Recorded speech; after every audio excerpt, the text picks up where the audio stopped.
Cafe Anyway. Look at that. Mike Matthews here. Mike's Daily Podcast. At Cafe Anyway. Hey! Mike's Daily Podcast. It's episode 2396, and Mike Matthews. And I'm going to fix this used car lot of life. It's interesting when I'm singing to you right now in the night, just before the big time change. Mike's Daily Podcast. So possibly by the time you are listening to this, we have switched time to daylight savings time or something like that. Mike's and you might be saying, Daily Mike, how do I deal? Podcast. How do I deal with this at Cafe Anyway? Yeah. Somewhere in Podcastro Valley, 10, the last place on earth, with that episode 2396. Well, dealing with the time change, the daylight savings time. Exercise. Believe it or not, exercising earlier in the day can help you maintain energy throughout. And it also promotes healthy sleeping patterns. It's because when you exercise, a chemical called serotonin is released in your brain, and that helps your body adjust to various changes. You don't have to do a heavy workout, just a steady morning walk that gets your heart pumping. You'll want to avoid exercising later in the evening, as energy boosts can interfere with the quality of your sleep. Now, wait a minute. This according to worldtimeserver.com. I don't know. I heard it's good to exercise before you go to bed. That way, you're like burning calories as you sleep. So, well, at any rate, it does say to exercise and to keep your naps short. The proposal sounds crazy. An adult taking a nap, that's crazy. Remember when you were kids and you were forced to take a nap? I never fell asleep.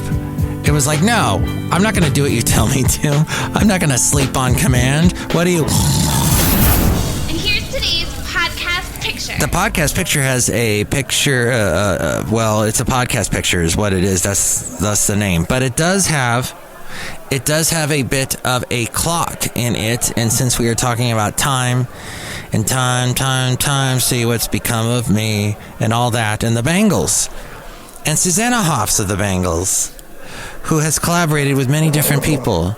That's right, not with the late great Basil the Boxer, though. Although, I have a feeling they would probably get along, but no, she worked with Billie Joe Armstrong on a couple of videos and covers during the pandemic, and before that she worked with Matthew Sweet.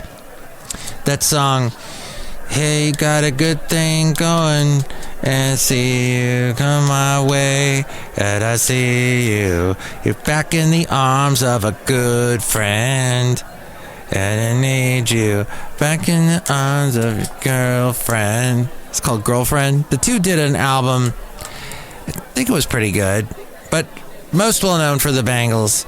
And that song, Time, See What's Become of Me, was called Hazy Shade of Winter. That was actually a Simon and Garfunkel song. So you should listen to one and then the other. They're both vastly different. One is very 60s sounding. The other is very 80s sounding, trying to sound 60s but coming off 80s. And it was from the movie Too Low for Zero. Was that it, or was that the Elton John song? The one with Andrew McCarthy. McCarthy? No, that's the guy who was Spider-Man. Who's the guy am I thinking of? Okay, see? My vast knowledge only goes so far. And then I hit a roadblock. Yeah, Andrew McCarthy. Oh, Andrew Garfield is the latest Andrew that's popular. There you go. You know, you guys back here at Cafe Anyway could shout out at any time and help me out. You know that. I could use a lifeline now and then. Susanna Hoffs. I was speaking to somebody recently, as of today, as a matter of fact. And, Andrew McCarthy, by the way, does not age, just so you know. He doesn't have the ability to age. He's probably... he's 60. this year. He's going to be 60, and he looks younger than me. I'm 53. So how is that possible? But we were also discussing, I was speaking to Masa today. I know someone named Masa, and Masa has told me he's going to do a podcast at some point where he's going to talk about all kinds of different sports. Sports, that every sports has a ball of some sort. So the podcast will be called Masa Ball. But he said, no, actually, that's not the name. I take that back. Would have been a terrible name. What am I thinking? Or what was he thinking? At any rate, Cafe Anyway, we were discussing Paul Carrack. And I always go on a tangent about Paul Carrack, and I'm going to keep it to, I've got a timer right here, and start. Here we go. 1 second, 2 seconds. Here we go. I'm going to do a thing about Paul Carrack, and it's going to be no longer than 20 seconds. Paul Carrack was with the band Mike and the Mechanics. Before that, he was with a band called Ace that had the song, How Long Has This Been Going? And also with Squeeze, Tempted by the Fruit of Another. But with Mike and the Mechanics, In the Living. But he had a solo song called Don't Cheer For Me. 21 seconds. My life won't end without you.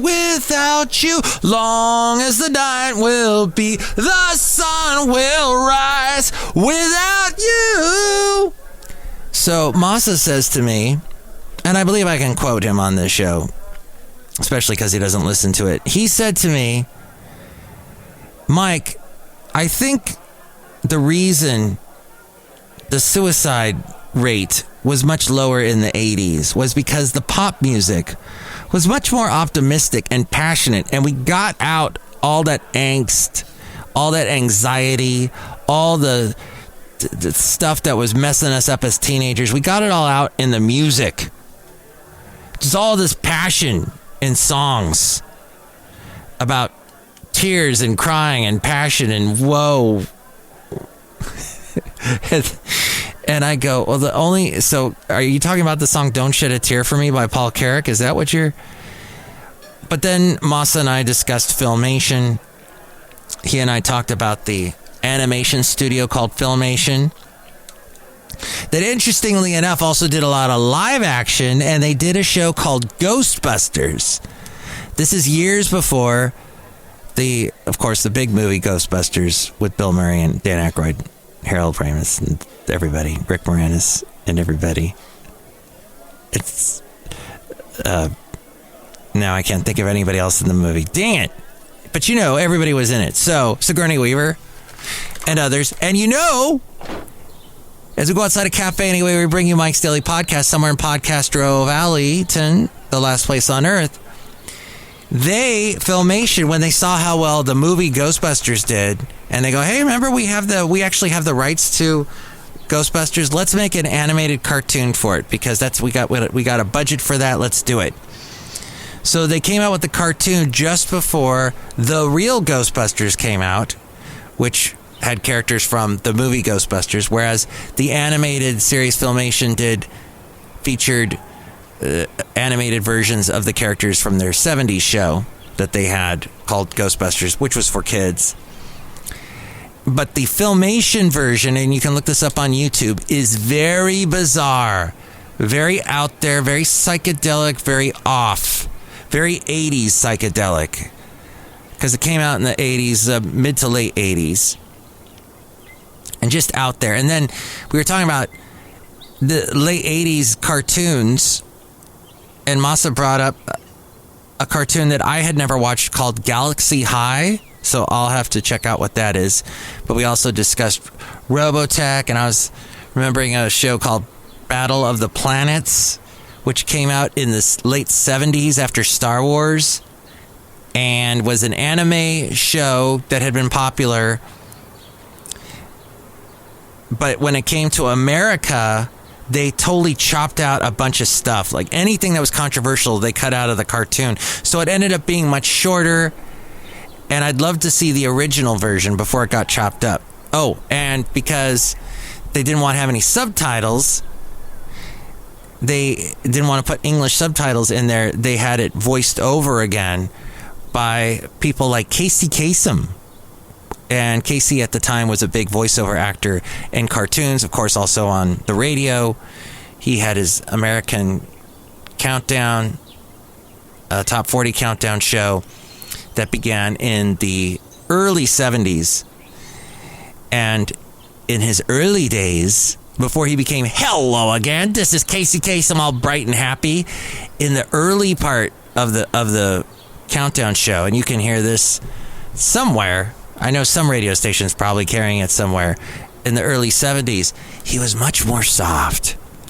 And coming in at number 5 is Gordon Lightfoot with If I Had Time in a Bottle. Because he was talking soft, and the music was very soft by then. At that time, you had the mellow songs by Neil Diamond, I Am, I Said. Joni Mitchell had some mellow stuff. It was just very mellow era in the top 40 world. But then you'd have something like really cool and dancey. And then as more and more dancey disco stuff happened in the 70s, Casey's excitement got a little bigger, a little more excited, and became the Casey Kasem that we knew in the late 70s and early 80s, until he eventually gave up. Counting down around 1988, I think, was his last of American Top 40, and then he started his own thing called Casey's Countdown, which he did, I believe, up until just before he passed. And I had one time, I actually met and trained his son, Mike Kasem, or Michael Kasem. He was wanting to get into radio, and I guess we were in Thousand Oaks, we were closest to his home, so he wanted to learn radio from us, but then he saw that our rinky-dink, oh my gosh, this is a shout out to all you people that remember KNJO 92.7. Oh, our studios were awful. Just the most disgusting, dusty, horrible little falling apart. And we used automation. And this is in the early 90s. We were using automation with reel-to-reels. If you've seen that, if you watch anything old having to do with radio, you see reel-to-reels. And oh my gosh, these things fell apart and fell off the wheel. The tape came out, flew everywhere. It was a nightmare. So I trained him for one night, and then he was gone. He got the heck out of there. I don't know if he's still in radio. So back to getting used to the time change. All these stories. Oh, Filmation, by the way. I lived in the San Fernando Valley when I was a kid, and my mom, my great mom, who passed away recently, she was amazing because she gave me so much freedom. And she'd say, like, oh, you can bicycle wherever you want. If you can make it there, then, I trust you. She trusted me. So I would ride my bike. We had a friend named George who was Norwegian. And I said, I'm going to ride my bike to George's. He lived over by the Van Nuys Airport. And I get over there, and he wasn't home. So I knew he'd be home at some point, and we didn't have cell phones. I thought I'd wait him out.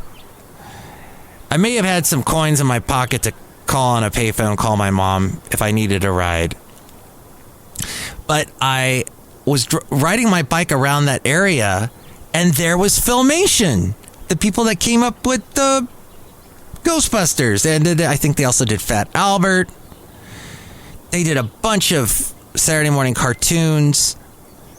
They did some live action stuff too. I think they did the Shazam show. But yeah, there were the studios. They were closed. I couldn't get in. And I've never been the type to just walk into something and, hey, I'm Mike, hire me. I would have loved to have worked there, but I saw where Filmation was. I don't know how long it stayed there, but at any rate, Cafe Any Rate. A shout out to George if he's still with us. But yes, Mom was a very trusting parent and said, you do what you want to do. Just don't get into drugs and don't get into anything nefarious. But other than that, she trusted me. Riding a bike down Van Nuys Boulevard, she could... You know what? Wait a minute. It wasn't Van Nuys Boulevard. It was the other, what's that street? Because Van Nuys goes north-south, I think. It was a street, whatever the street is that goes under the Van Nuys airport runway. Whatever that one is. Now I can't think of it.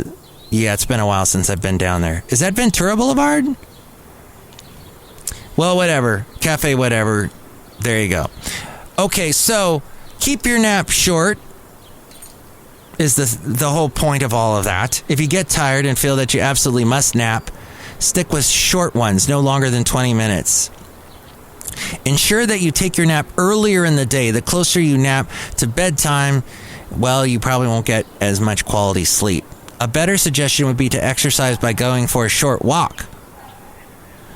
But again, if you absolutely must nap, keep it short. Don't eat late. You've heard about that before.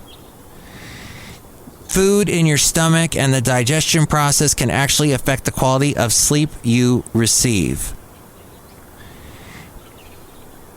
This is interesting, especially since the opposite is true as well. Poor sleep can affect your digestion all the same. You always want to afford your body ample time to digest your latest meal. Set your clock early. The daylight savings time change generally takes effect early Sunday morning, around 2 o'clock. This can affect you negatively because you lose that hour of sleep or gain it right before a busy work week.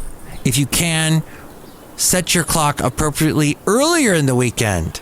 So, well, at this point, it's almost 7 o'clock on a Saturday. Regular crowd shuffles in. Then it's too late now. But yeah, that's something to think of for when the fall comes around. By resetting your clock on a Friday evening or Saturday, you're allowing yourself more time to adjust, provided you have the weekends off. If you don't have weekends off, then try to schedule the time change on a day when you have off. The downside to doing that is that it can confuse your schedule if you have events or activities planned for a certain time. Just remember that you changed the clocks early and you should just be fine then, if you remember that. Don't stay up later when you lose an hour for those days you're thinking of taking extra times. Also, avoid alcohol and coffee. Caffeinated beverages and alcohol are included on that list. To try and get a good night's sleep, avoid that. Avoid drinking that. Alcohol can actually cause bad nightmares and severe breathing or respiratory issues, affecting the amount of quality sleep you get. Interesting. That's all from worldtimeserver.com. Okay, outside a cafe anyway, somewhere in Podcastro Valley, the last place on earth. Gas prices going up. How is that possible if the U.S. doesn't get much oil from Russia? Well, apparently the United States is the world's largest oil producer, ahead of Saudi Arabia and Russia, believe it or not. But it's also the biggest oil consumer. A ban on Russia oil led U.S. officials to consider other sources that are currently limited. In what was supposed to be a secret trip, senior U.S. officials traveled to Venezuela over the weekend to discuss the chance of easing oil sanctions on the major crude exporting country. Biden said it was understandable prices were rising, but cautioned the U.S. energy industry against excessive price increasing. You heard about that. What's being done to help with the price? Proposals for a gas tax holiday. You know, we should just eliminate the tax here in California. That's easy to do, right? Just snap your fingers. Do it, Newsom. And so proposals for a gas tax holiday to counter inflation has been moving slowly in Congress and state capitals before Russia invaded Ukraine, but they have gained momentum this week amid surging prices. Republican legislative leaders in Michigan and Pennsylvania announced proposals to suspend or reduce state gas taxes. That after Newsom called for relief from state gas taxes as well on Tuesday. So did the governor of Georgia. Meanwhile, the Democratic governors of Colorado, Michigan, Minnesota, New Mexico, Pennsylvania, and Wisconsin sent a joint letter to congressional leaders urging them to support legislation suspending the federal government's 18-cent gas tax. That's on 18 cents a gallon through 22. Critics of the proposal say there is no guarantee, however, that the savings would get passed on to consumers. I hate that. Whoever doesn't let that get to the consumers, whatever oil company doesn't allow that, we should all just stop. Just leave. Don't go to their gas stations. Find out who it is and just stop. That's what we got to do. All right. Well, I still don't understand exactly from this article from MSN.com and NBC Chicago why our gas prices are going up despite the fact that we're not using as much Russian oil. 8% of U.S. oil imports are from Russia. That's less the U.S. gets from Canada or Mexico, but more than it imported last year from Saudi Arabia. Really? Huh. Okay. Europe is heavily dependent on Russian gas, too. Well, I guess I don't know, and we'll never know, and no one knows the answer. So there we go. It just needs to stop. Also, I also had this interesting article saying that the post-pandemic demand for gas, when the pandemic first hit in the U.S. in March of 2020, demand for gasoline plummeted. Remember that? Those wonderful days? But as the economy recovered, as vaccines rolled out, Americans feel safer about traveling and shopping. So that's brought up gas prices. When demand for gas and oil plunged during the pandemic, OPEC and oil-producing nations such as Russia actually cut production, slashing it by an unprecedented 10 million barrels. That's 10% of the global supply. But as the global economy recovered from the pandemic, OPEC was slow to ramp up production. And then the U.S. sanctions on Russia impacts a global market. The U.S. imports less than 10% of its oil and gas from Russia. The surge in gas prices is due to the larger global oil market. When the U.S. issues sanctions, that has wide ramifications on the ability of Russia to export oil. We don't import a lot, but somebody else does. And we are making it difficult for Russian oil to flow to the global market, and prices are reacting to that. Okay, does that make any sense? That from CBSNews.com. Okay, I think we covered a lot, and now we're going to stop. No, wait, first we're going to say hi to someone. Hello, Mike Matthews. It's Chely Shoehart, the job supervisor. That was really helpful and interesting, Mike Matthews. Thank you. Are you going to go to bed early so you get enough sleep because you're getting an hour taken away from your sleep tonight? Yes, Mike Matthews, I'm going to sleep right now.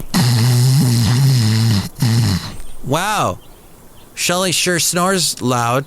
No, I don't, Mike Matthews. Wait, you're talking to me in your sleep. You're sleep talking.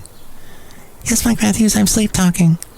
That's bizarre. You should probably, not talk too much and tell us what's in your sleep, because then we'll find out everything that's in your subconscious. Yeah, okay. I'll shut up now, Mike Matthews. Are you dreaming of a very large milkshake? No, Mike Matthews. Okay. What are you dreaming about now? Dreaming that you shut up. Okay. She's dreaming about me. That's weird. Look who else is here. Oh, Mike, this is Floyd the Floorman!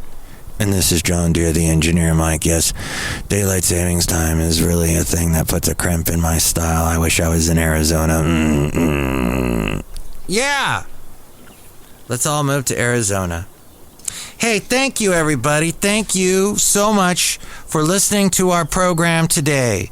The program called Mike's Daily Podcast, or MDP for short. If you would like to perhaps call and comment about something with your call voice, with your mouth hole with your voice larynx box thing, chords, please do call 336 Daily. That's 3 plus 3 equals what? 6. as in Mike Matthews, that's me, and Daily as in what this podcast has been for the past few days. That's excellent. And go to the website, MikesDailyPodcast.com, and see the podcast picture today of that wonderful place that I had the best. I had such a good, it was okay. I had a cinnamon roll that was pretty good. And what? Oh, some sandwich. I completely forget what it was, but that was during my really horrible, brutal Florida. Was that on a Friday? No, it was the trip to Florida. I was there on a Friday in Florida, but we weren't there that day. We went to New Smyrna on Friday, but Florida, taking care of, setting straight all of my mom's affairs, taking care of them all, getting it all done. So much more still to do, so I'll wrap up the show. Next show, it'll be the wonderful Benita, the Disgruntled Fiddle Player, and the Brewmaster with more ways to contact me. Here's A. Frank.